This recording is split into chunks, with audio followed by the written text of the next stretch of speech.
What is up, ladies and gentlemen? Welcome to the Vanguard Project. Happy freaking Monday. My name is Austin Jardine, and I am editing this a little late in the evening on Sunday.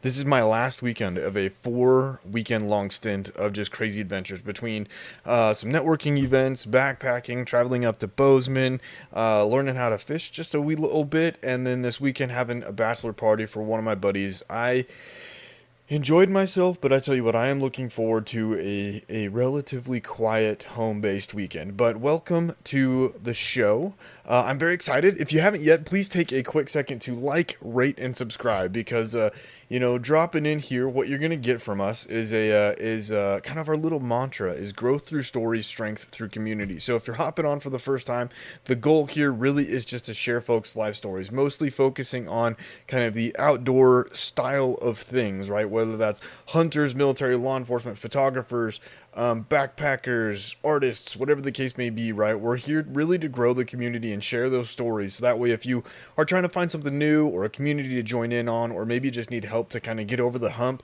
or find a new path, right? Hoping that we can share those folks' stories. Use this as a sounding board for you to tap into some new life lessons that you might not otherwise have been exposed to.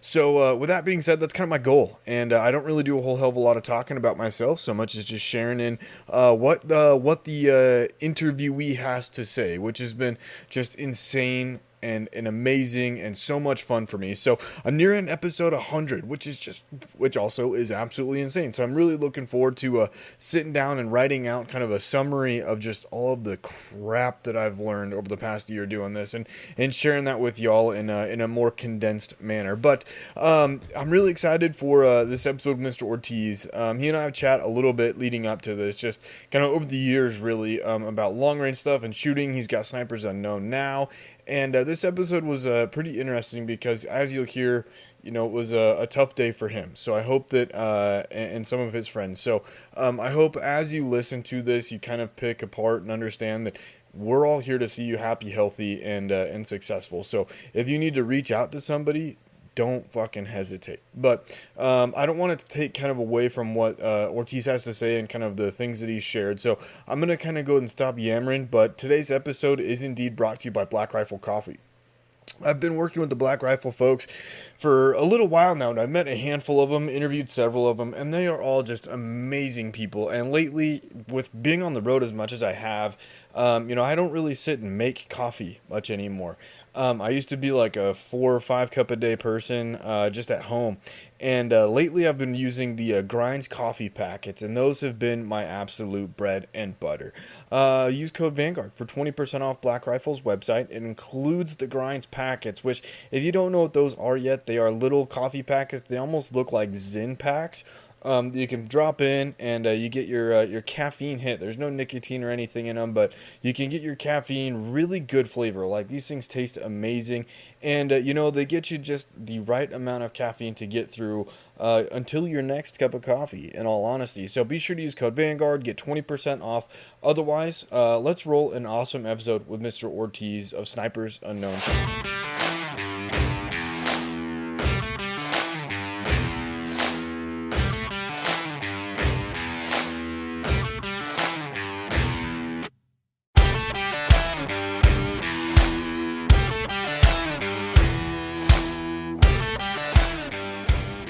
What is up, ladies and gentlemen? Welcome to the Vanguard Project. My name is Austin Jardine, and I'm excited because on the phone with me is Mr. Gamalil Ortiz. He and I have chat.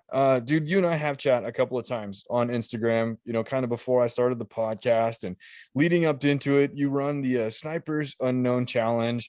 You've got your, I learned just now too that you're doing full-time recruiting as well. And I'm excited to talk to you because it sounds like you've lived a life that is going to be very interesting to listen to, but also kind of what you just touched on. And I know I'm kind of thinking about this as I'm saying this, but a lot of resiliency. And that's something right now that I'm hoping to tap into as we kind of talk, because I feel like I have some life lessons to learn from you as we go. But I don't want you to take your intro, man. If you don't mind, kind of just talking us through yourself a little bit, and then I'm going to interrupt and ask questions and see what I can't learn, if that works.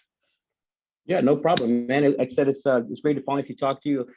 We've been, chatting back and forth in regards to, Instagram, Facebook, things of that nature. I think I found you by just kind of the common things we have in common with like shooting and long Yep. range stuff. So I think is how we end up connecting. And then of course now on our podcast. So yeah, man, I'm excited to talk. And me personally, I'm 39 years old. I'm about to hit 40, man, hit that big 40 soon. And I'm currently still actively in the Army. I'm on my last year, right before retirement. And yeah, it's been a ride, man. And like I said, it's getting close to the end, but I don't regret it one bit. I learned a lot, lived a lot. So it's been great. And that's it's been awesome. But as far as my where I came from, where it all started, I grew up in Texas, Vernon, Texas, to be exact. Very, very small town. I think it was around 8,000, 9,000 population. And as far as military service, it really wasn't an option for me, to be honest with you. And it's funny looking back, that I'm almost about to retire. And at the time, for me, I would just, do the motions like everyone else in my town. You do the work, or you're kind of doing some kind of agricultural thing, farming or some of that nature. And I would do everything else, man, like everyone else. And I was just like, I thought to myself one day, I was like, I don't want to be like everyone else here. And I was like, you know what? We'll talk to recruiter, see what happens. And I came to reports right after 9/11 time frame. So I was a little nervous about it. I said, hey man, I'm interested in joining the Army. Don't give me nothing that gets me killed, and I'm in. And he was like, okay. And I just enlisted as a mechanic initially, and did that for a while. And then I ended up deploying to Afghanistan, where I just saw a whole new world of what the military is all about. And I ended up changing MOS and going to the combat side. And where later on, I mean, going to sniper school, getting a sniper section, doing some targeting for the Army, and it opened my eyes to a lot.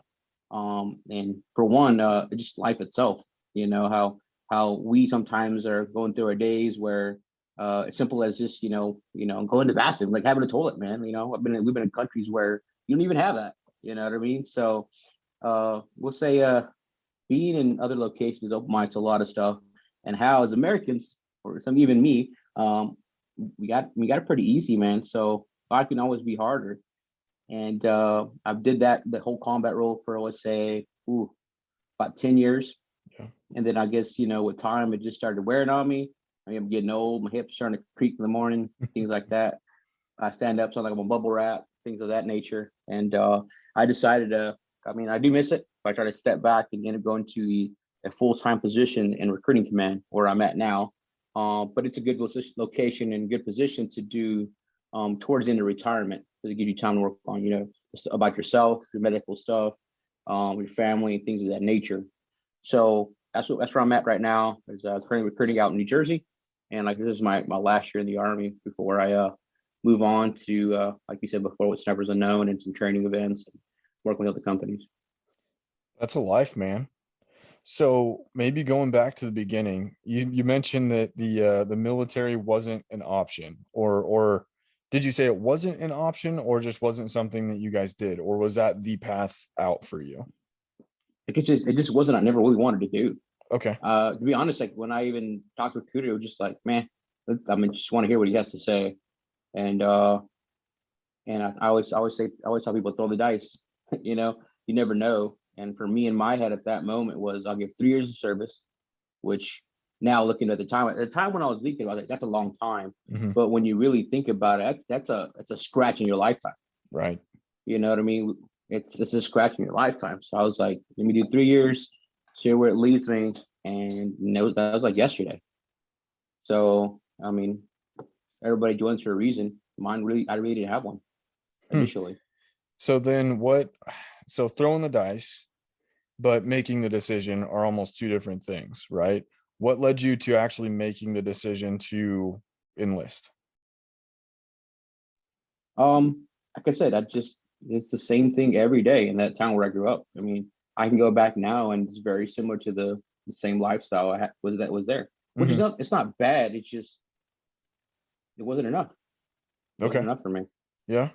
So then when you joined, were you were looking for something more then? Did you know kind of what you were looking for at that time, or was it genuinely just taking whatever punches came and rolling with them? Mainly, like I said, just I knew military service as a whole was just something that, noble. I respected, the military, the soldiers, everything that, service the country. It was just like, that was enough for me. Like that's something that, was just, that was great, to me. So I was like, at this point, I'm like, I'm interested in what you had to offer, to offer me jobs. And like I said, I'm a little scared. So I played it safe with the picking a mechanic job. Yeah. And like I said, I ended up changing later on, but it was something I, just decided for myself, to do. Yeah. What was that decision like? I feel like that's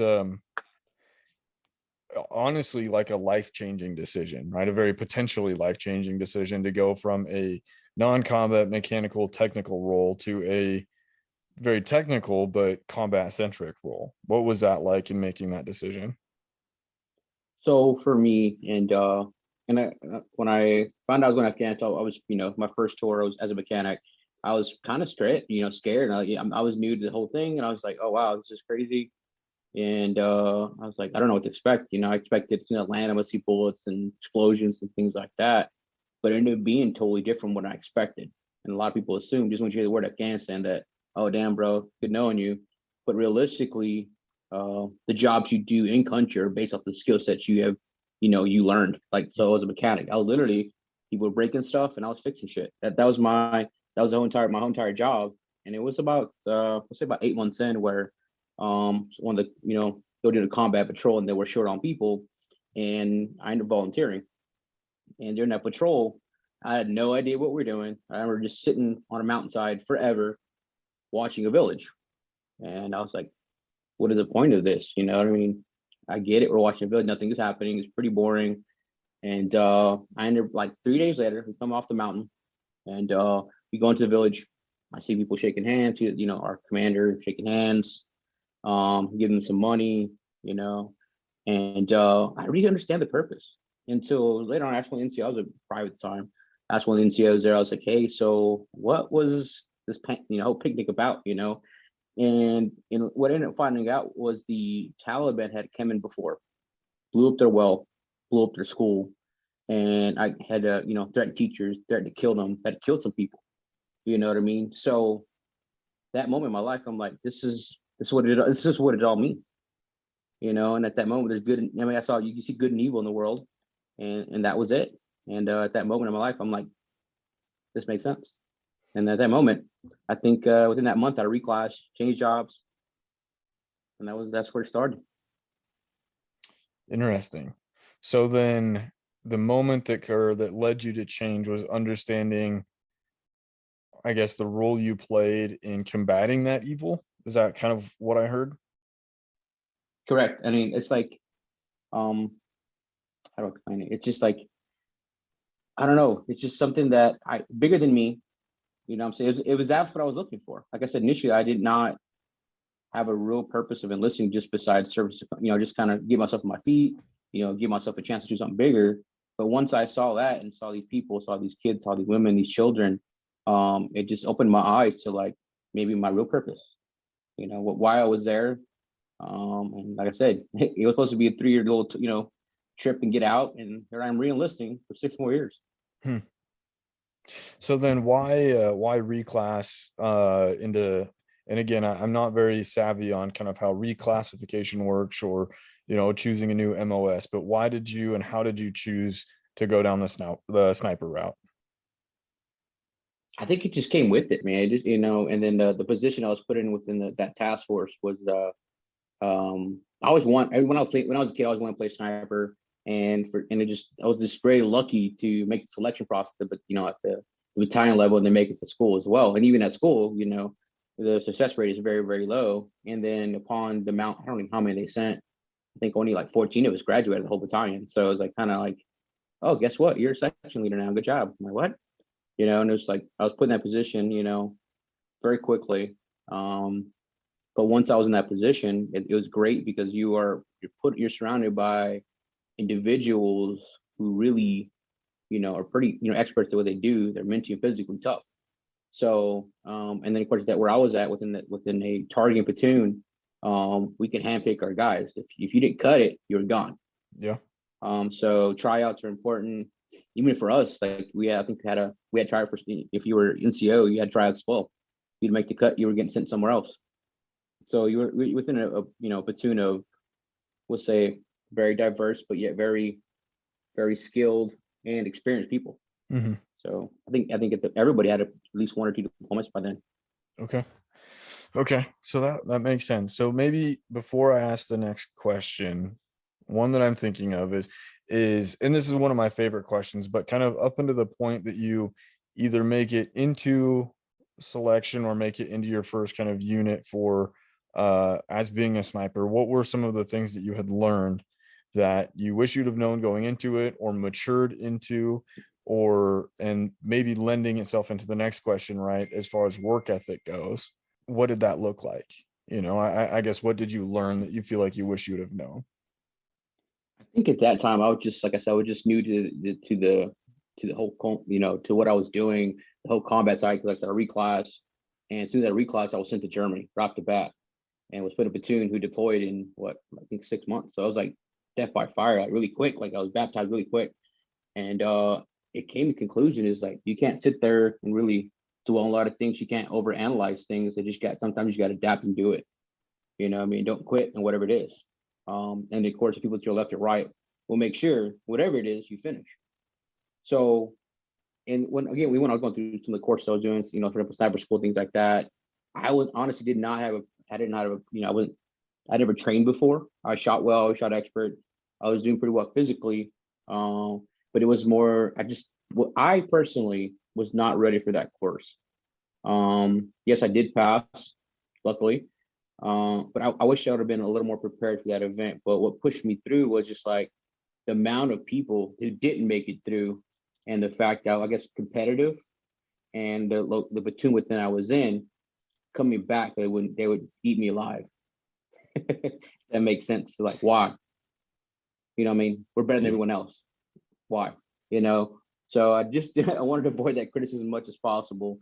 And I remember, I remember the 8 mile runs, just like, man, this sucks. You know what I mean? And I hate running still to this day, but I just remember those runs. It's like, just keep going, man. Don't be Yeah. that guy. Don't be that guy when you get back. Don't let them give you a hard time. Don't let them harp on you. Don't give up. Yeah. Yep. All right, man. So sorry, I got distracted. I had a text come through. I got a little sidetracked there for a sec. So when you started the recruiting then, and kind of this is something that we had talked about a little bit before we started recording, is you started working with folks and kind of kids and talking to kids and kind of giving lectures more or less. What are some of the things that you are trying to instill in them or help them understand given all of your life experience, right? And I know you and I had texted too a little bit that you've got a lot of life experience, a lot of things that you've done right, a lot of things that you've done wrong, right? What are some of those things that you're trying to instill in folks as you talk to them now? And I mean, yeah, as a recruiter, I'm really supposed to, really focus on the Army per se. Hmm. But I feel like it's more important on the journey, just life itself. I think a lot of kids, like I said earlier, I know I was that same kid, like I ain't trying to die. I can't do 3 years, that's forever. But realistically, decision I made, 19 years ago has changed my life forever. Hmm. And I tell these kids the same thing. It's 3 years of scratching your lifetime. You know what I mean? And then two, they like, oh, I would love to have what you have, everything, but I can't. I don't want to work for it. And I feel like I'm not saying all because we do some people that enlist. So comes that come through that. Some people that are just come through the door ready to go, but the majority are scared of work, Hmm. scared to get their hands dirty, and they always it's always a normal thing. Is like, yeah, I ain't trying to die. People fear death. And I always tell them, I'm like, like I'm very blunt. I said, hey, when you figure out how not to die, you come back and tell me. You know what I mean? And they're just like, what do you mean? I'm like, what's what you're scared of, right? I said, good luck running from it because it happens to us all. You know what I mean? Hmm. And I tell these kids, I'm like, versus, or you could do two things. I said, or you could do it this way. You can live your life as like, oh, let's fear death, or we can look at it as 2 points of life. Point A, the day we're born, or point B, the day we die. Hmm. What really matters is what's in the middle. But people tend to focus on the B and forget about everything in between. And it holds them back from a lot of success in their life because they're still dwelling on the fear of the unknown. What if this, what if it does happen?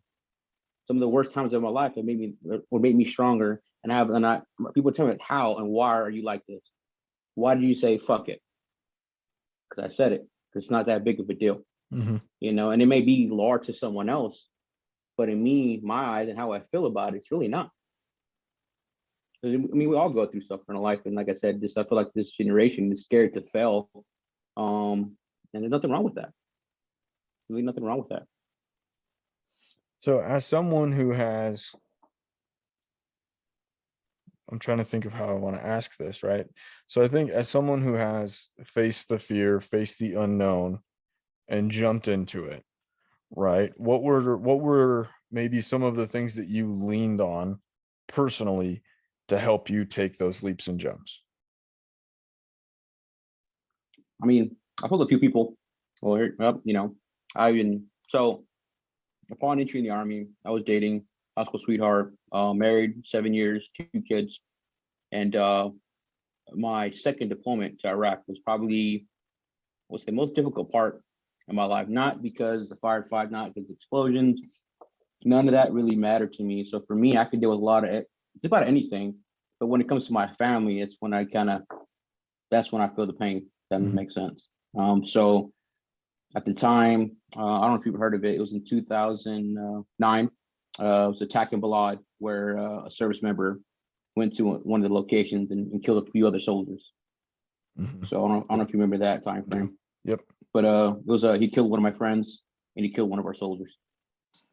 So that platoon was such, all our soldiers grew up with these two guys, and when that happened, not only did it, of course, it affected us, but it's even harder when we got to kind of keep the straight face, block the tears and everything else to make sure they're okay. But that was a really rough time for us when we lost, one of our friends, one of the NCOs, one of the soldiers, to like not even combat. It was one of our own. Mhm. So it kind of hit us pretty really hard. And then let's say a week later, um, we got into a scuffle, I should say, a firefight, and where something happened, and they, storage got mixed up. We were accused of one thing, accused of another thing. So we got questions, the dirt. It was a mess. Right after the ceremony, after we did our farewell to one of our soldiers and our friend, they're like, "Hey, come in here for interrogation." So I'm like, "What the hell's going on here?" That was like literally right after the ceremony. We make it past that, and then literally the next day, I'm like, "Well, next week, guess what? I'm going home on leave. I got to see my family, I got to see my kids and everything." So I shoot an email like, "Hey, looking forward to seeing you guys." And I get a reply like, "Hey, I won't be there because I want a divorce." So I guess, like I said, it was a rough time. That was the hardest, I would say, 3 weeks of my life. But again, I look back at it and like nothing can be as hard as that. Yeah. You know what I mean? Nothing can beat that. I'll take a bullet in the ass before I take that again. You know what I mean? So it's like I'll tell people that, and they're like, "Oh shit, man, sorry." I'm like, "Ain't nothing to be sorry about." That was the hand I was dealt. You know what I mean? Yep. Deal again. You know what I mean? Yeah. So So when it comes to developing that resiliency, I mean, how did you not give up? To put it very bluntly. oh well, I mean, for me, I mean, death is obviously I think in military lifestyle. Unfortunately, either and I like to say it's sometimes it's suicide, sometimes it's death in combat, and I mean you can never really get used to it. And but for me personally, in my I've seen it firsthand what the cause effects of you know someone ending their life or just cutting everybody off based off the serious situation at that moment. What I've seen people do, either do something drastic and kill themselves, or what, fuck the world, fuck everyone, and they put themselves away. And the thing is, with regards to what the situation they may be going through, it's not going to get resolved by doing either one of those things. It doesn't fix anything. So, especially as men, we tend to kind of keep things in. And what I've learned, and like I said, and it sucks that I had to learn the hard way, where I've had friends of mine, commit suicide, attempt suicide multiple times. Like it's been bad. I've seen it multiple times, which is a little rough, but I've learned to just like, despite of how he feels, I'm gonna ask him, "Hey, dude, what's up? What's wrong? Why you want to kill yourself? Like, what's going on? Do you want to kill yourself? If it's that direct, so be it. You know what I mean? But I feel like for me, what got me through is just like I had to just kind of open up to people. Yeah. Because guess what? It's a normal, I mean, I hate to say it's a norm in the army where people going through divorces, people going through this, you know, people have gone through before me. And it took a lot. And I was getting angry, I was getting aggressive, and I was going on the wrong path with it. So I didn't just open up to friends, you know, unless I'm all right. And like, dude, yeah, I get it. You do? Like, yeah. And I wasn't the only one. So, and I feel like sometimes people, again, keep things in. And what happens with time, it's just pressure building. Eventually you blow up and you do something dumb, Mm-hmm. you know, to yourself or to others, to your loved ones. And sometimes there's some of the decisions you make, there's no going back. You know what I mean? Yeah. So for me, it's just kind of, I feel like what's got me through everything, it's just trying to, I would say I've changed my way of thinking in regards to like, I want to learn from everyone. Everybody else in there, something in their life they've gone through, or, you know, everybody has something in life. And I try to talk to everyone I can about life, you know, where they've been, where they've gone, how they're successful, they're not successful. Because you can learn from everyone, even the people you don't like. You know what I mean? I've had people, even we talk about leadership, you know, leadership is a thing too. Is like you have good leaders, you got bad leaders. The ones that are bad, guess what? I learned not to be like that person. That's what I learned. It's learning experience. And people Yeah. are like, well, he's a douchebag, he's an asshole. I said, hey, but now you learn something, right? You're like, ah, dang, yeah. You know, and just like I always make a joke. I hate Mondays, right? But if you don't start Monday, you can't get to Friday. That's true. So I think what for me has been able to just learn how to just be open to discuss my problems. This Yeah. with my wife, with my friends. And I think that's a thing for us too, is like within people I know now, it's like I just try to talk as much as I can. Yeah. So Venting's good, if that makes sense. yeah, Venting. yeah. No, I totally agree. And I think my question coming out of that is, as either you as the person that is going through a hard time, or you as the friend that knows somebody going through a hard time, other than venting and maybe learning to talk, what advice or things do you want people to kind of, if anything, if they walk away from anything from this conversation, what do you hope that they walk away with?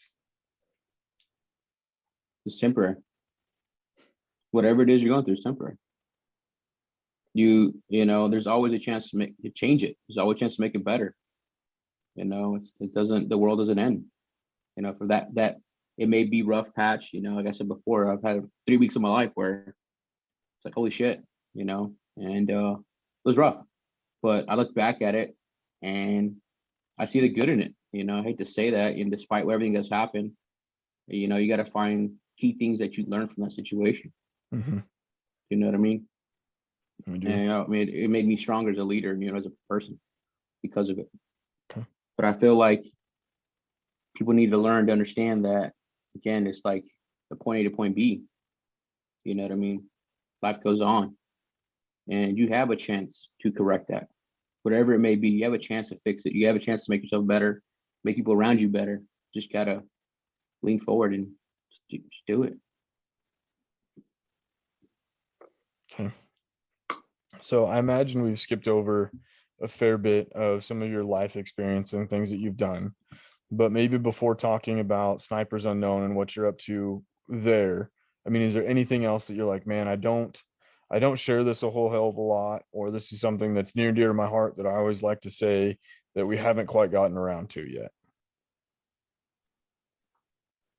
I mean, we talked a little bit. I text you a little bit. I think we talked this morning a little bit. I just, you know, it's unfortunate that I just found out one of, you know, it's kind of recent where I had a friend, you know, recently committed suicide. You know, um, and it's kind of rough. You know, fresh there, but ugh,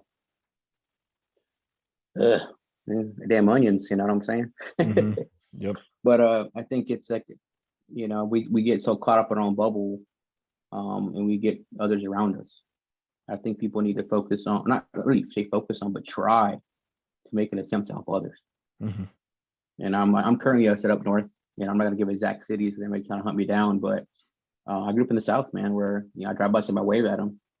Here they look like I'm crazy. say hi, good day, good morning. It could change somebody's life. Believe it or not, I've seen people who are just having a rough fucking day, man. Yep. And I think people need to make attempts to be kind to one another. It's a rough time in the world where, everybody wants to judge each other for whatever they may be or where they want to be. I really don't give a shit what someone wants to be. You know what I mean? And that's their decision. I don't get caught up in politics. I don't get caught up in the BS, man. That's just not for me. I know that I'm gonna go try to live my day to day, trying to make my life better, my kids better, my family better, and those around me better. Yep. And if it's simple, just me, like for example, now we talked a lot more tonight. I'm probably teaching some screenshots of random dumb shit just to make you laugh. Why? That's what I do, man. And just try to make an impact in someone's life, man. If you can, positive, negative. I've been since I moved. I've kind of slacked off a lot of things that I normally do. I was pretty big before I left when I was in Arizona that I made a point to Children's Hospital, the VA hospital, to give like, heck, I mean, if it's $100 to dollar store, man, that's some of these kids don't have nothing.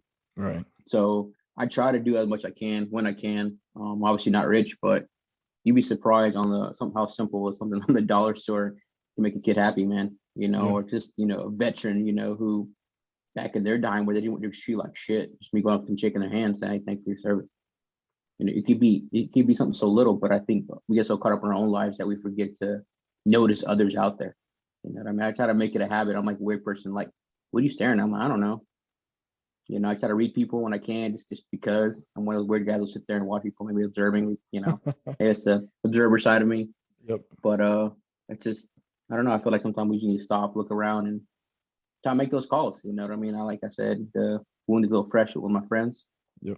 But I mean, and even then, like even for us who deal with that, it's just like, oh wait, right now, I mean, all day is like, why? We may never know why. Did we do enough? We don't know. Could I have done something differently? Yeah, I thought of something today that I never thought of. And it's just like, shit, man. And I had a friend, believe it or not, years ago who attempted suicide. He's in a wheelchair right now, being paralyzed, waist down. And he lived in the same island as him. Why didn't I tell him? That's one thing I regret. And I can't take it back now, but it's just like, try to be there for everyone, man. We never know. And then those who, I know people, you probably in your podcast, you listen, feel PTSD. I think the biggest thing with PTSD, a lot of guys dwell on, the past and what they did or what they didn't do. Again, same thing. Find something, go help someone. Yeah. Be that light. And then I said, it'll help you better. Yeah, I like that. I never would have thought about, a couple dollars at the dollar store, things like that, how small. I definitely feel like I've been a little wrapped up in my own little world lately, with all my own shenanigans going on. But okay. So if we could maybe transition into Snipers Unknown now, man, because that's how I know you.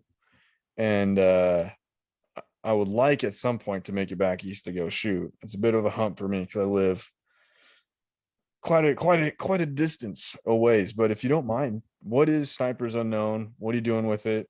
What's the competition like? I mean, tell me more about it. So it's just the name itself, right? It's unknown. For the most part, the staff, for example, this year our match director is Rance, and Rance is a great dude. He's big on the the cyber community, cyber instructor, still very active in the community. And every year we try to focus on finding someone who's either we run it ourselves or find that person who's going to provide insight and quality stages to the community.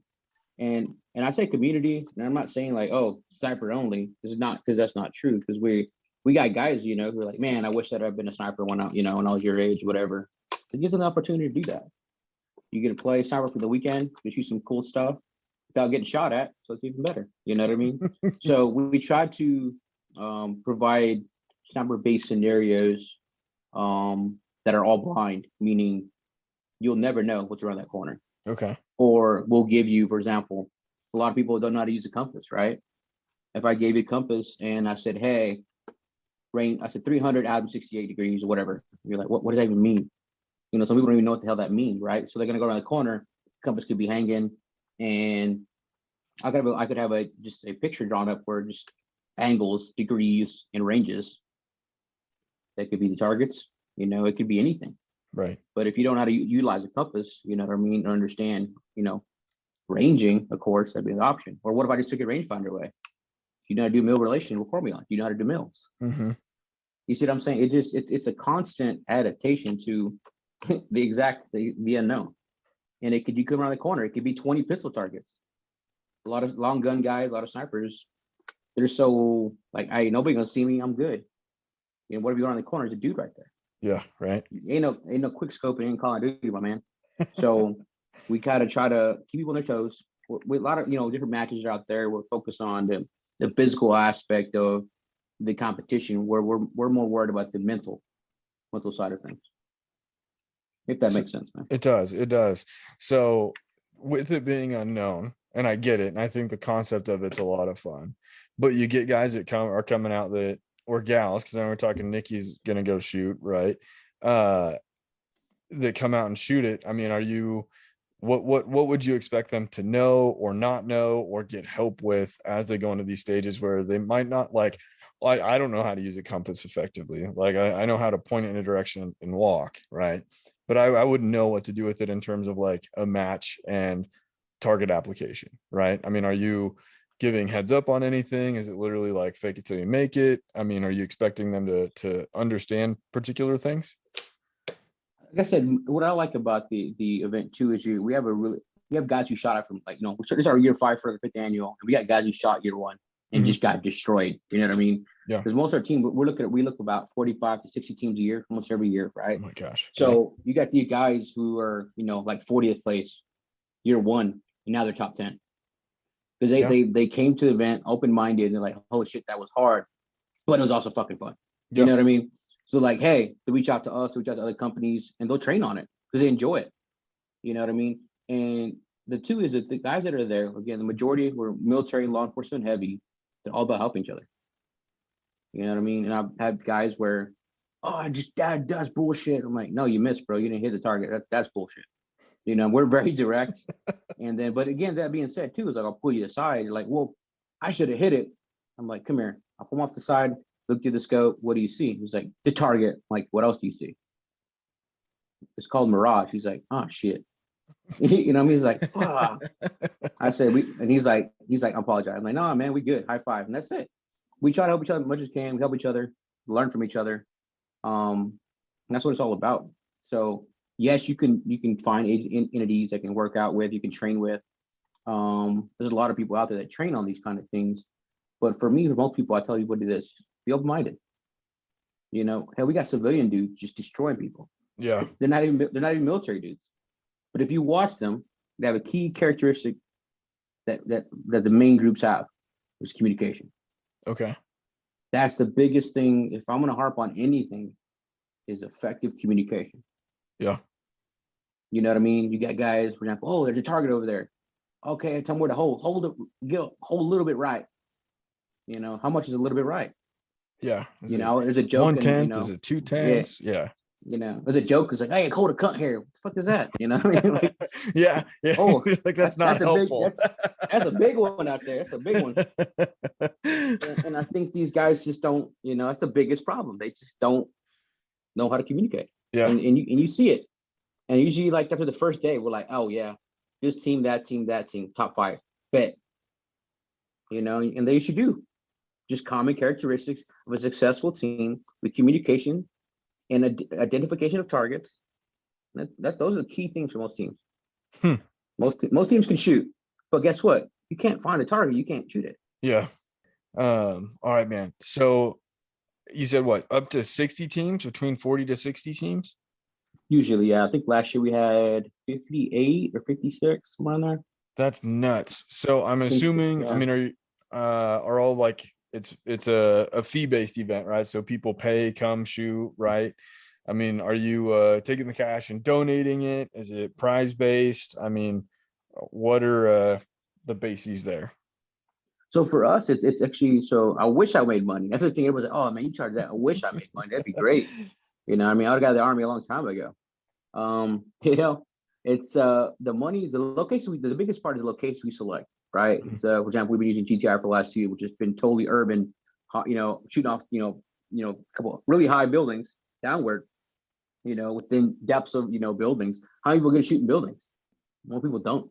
Who's ever been, a cool, nuclear abandoned nuclear facility shot, it's like some Call of Duty shit, Right. So it gave them the opportunity to shoot different scenarios off rails, off buildings, off beams, out in depth of, rooms, like something not used to, which is, urban, right? And then now this year, we're going back to where we did our first annual competition in Clinton House, South Carolina, Mm-hmm. which is very rural and has a ton of property, right? So now guess what? There's no shade. You're out in the woods. It could be sticky, it could be mosquito, it could be all kinds of shit. Yeah. But that's what? That's the job. I might make him crawl in the mud. I might make him jump in the lake. I don't know. But the aspect of them is to understand is like you like this, you want this sniper thing. You understand you want to be like it. Then we're gonna put you a little bit through it. We're not gonna obviously put them in physical danger and hurt them. Right. But they may get dirty. They may, oh man, this sucks. Yeah. Times 10 that, and now you really understand. So our intent is to teach them, some of our heartaches we've gone through, or sometimes even the what do you call it? The baptism, let's just say, that we gone through. Yep. And of course, too, we also understand that as a sniper shoot, we should always be evolving. Mm-hmm. So you got the modern threat, I'm not saying we're going to war with Russia or China, I hope not, right? And if they do, fucking bring it, right? So with that being said, is like, what are we doing to be better, and to be ready for that war if that does happen? Mm-hmm. So, for example, this year we're going to our first time ever. We're doing we plan on doing a stock lane, a 2-man sniper team stock lane, with drones. That's cool. And then roving guards. Like when most enemy camps they have people walking around, pulling Right. security, things of that nature. It's not just oh shit, this is badass. I'm gonna set up on this roof here and just shoot people. It's not the fucking movies. So it's gonna be a good time. They're gonna have maybe some thermals out there. They gotta fight thermals, fight roving guards. People watching on glass. Like this could be the real deal. And this is like everybody again. It's different when you work as a team. Yeah. It's a larger object to see out moving around. And especially we gotta do it together. Can they do it together? Can they communicate effectively together? That's again, it goes back to the core stuff again, communication. It sounds like fun. Yeah, so that's a side event. That's not even the competition itself. That's on Oh, Friday, that's freaking awesome. I would love to do that. That sounds like a good time. I've wanted to do it for a while, and it just seems it's one of those things I need to make priority, and get out there and get muddy and crawl and fight mosquitoes and shoot at ungodly angles and miss a lot, probably. Everybody misses, man. Yeah, that's all right though. So then, I mean, that's a big event. I know you've got sponsors, you've got kind of the whole kit and caboodle. Are you like fixing for more help? You pretty set in how you guys are doing things? You looking for volunteers? I mean, is there any additional networking or help needed that if somebody's listening, they're like, dude, fuck, I'm gonna go help these guys out? So, I mean, I would say honestly, right now, I mean, I understand everybody's hurting, in regards to the gun industry right now, especially all the drama going on. Sponsorship has always been a big thing for us. And again, the facilities we're using, it costs us quite a bit every year. So the money that is, we get from the registered teams goes direct to the facilities to pay our staff, people are driving. I drive 14 hours. People are driving from across country to come out and shoot or train. There's a lot of me dropped into this event, and what would I hate to say bring people to pay those, things is the price tag. Yeah. Some guys just enjoy it, and some guys like I want some cool shit. You know what I mean? So sponsors are always the thing we always need the most, and of course whatever extra we have. I mean, I've never grabbed any table for myself.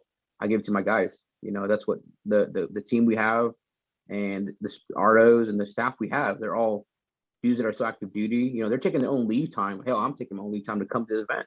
Right. So I try to take care of these guys as much as possible. So the more sponsors, the better. Helps push, the funds that covers our costs in regards to the facilities, the buildings, and of course taking care of our ROs as well. Yep.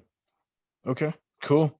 So then in terms of getting in contact with you, just your guys' website, is there an email that you want them to drop a line to, maybe get more information, where can they find you? I mean, I can give you guys my email, which is Ortiz at suctg.com. And that's where y'all can shoot me emails and all that good stuff and whatever y'all have questions on. I'm usually answer within 24 hours of everybody's stuff, or heck, within probably 30 minutes. I always have my phones on me. So yeah, just ask us any question. Don't be scared. Like I said, we're all about each other. Help shooters get more involved. If people get scared, a lot of people are like, oh, I can't come. I'm like, well, it's just snipers in the thing. I'm like, it's not about that. It's named that because we try to pull from our skill sets, our backgrounds to develop the stages. Yeah. That's where it comes. That's what it's all about. It's not about like, hey, you have to be a sniper to come out here. That's not what it's about. The name was based off the style of match we decided to create. Right. Okay. Awesome, man. Well, I feel like we covered quite a bit of ground. Is there anything left unsaid for this evening that you're like itching to get out, share, make people aware of, talk about Snipers Unknown? I mean, anything that you feel, man, that we didn't do justice to, because I feel like we probably glazed over some pretty good life experience. Yeah, I mean, for example, what you were saying in regards to where your location's at, we're trying to expand. Obviously, currently, like I said, I'm still in. Upon retirement, we want to push out to people like you, man. Like we want to do some, higher angle stuff. Want to go desert? Let's do cyber knowing the desert. Man, that's most of my deployments been desert too. Let's throw some desert in there. We're doing the woodland. This year, year before that, we did urban and in the buildings. Let's go to the desert, man. Let's go to some mountains. So we're looking to expand. We would like to do multiple events per year. Mm-hmm. Like I said, just currently right now, all of us, or some of the key players have multiple businesses or still in the army.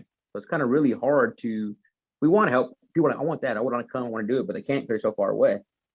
But maybe we get to the point where we have enough reach and a big enough network where we can kind of network with other people and just provide other competitions, further west, up Yep. north, maybe. We do have a couple companies and a couple entities that are interested in hosting us. So hopefully by next year, we hope to have 5 total competitions per That's year. awesome. That's a big improvement, or I guess increase. Yeah, like I said, we have, let's say, probably 4 locked in right now in multiple states. I think right now we're talking to people from Arizona, people in Florida, people in Texas. Yep. And we obviously got South Carolina still, and I think I had somebody from Ohio reach out to me the other day. Yeah. So That's awesome, man. Okay, well, I'll make sure that gets linked in the episode description, both website and your email, and then the Instagram as well. And then otherwise, man, I'm stoked. I'd love to get out and shoot. I think it'd be a ton of fun. it's a great time, man. Like I said, when people finally they're like, oh, I should have been here years ago. I'm like, I told you.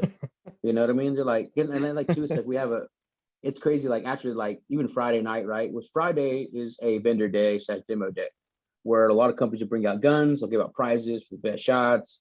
Like this year, we're trying to focus more on. We started last year, right? We do for one of the organizations, we did some fundraising where we put a target out at 1,400 meters, and somebody donated a whole. If you hit it, you got a whole rifle. You know what I mean? So you got $25 buy-in. You get like a rifle is like over $1,000. It's pretty good. Pretty good deal. And I think the guy paid for 3 shots and got it on 3rd shot. That's awesome. So yeah, so we got events like that going on. Of course, the stock lane, I plan on donating that money as well. The proceeds of that will go to one of the sniper associations. Mm-hmm. I think the Recon Sniper Foundation is coming out too. We talked about getting the TAC 50 out there and try to replicate the longest confirmed kill shot, right? Yep. And put a target with a halo out there. And probably we're going to miss it, but the intent is to raise some funds. You know what I mean? And for one, you got to shoot a TAC 50 would be pretty fucking cool too. Right. So just trying to raise some funds, man, and just donate where we can. Again, the intent is not to really make money. It's more to sustain ourselves, to continue to provide this event and to support our community. Yep. I love that. I think that's awesome, man. Ortiz, man, once again, thanks for taking the time to sit down and share a little bit of your story with me. I hope you're doing well, and I hope everybody listening took some good information away. And, everything is temporary. And, you got to make sure you ask for help, push through, find what makes you happy, and really execute and follow through with it. But I hope everybody listening, hope you all have a wonderful week, and we will catch you next time.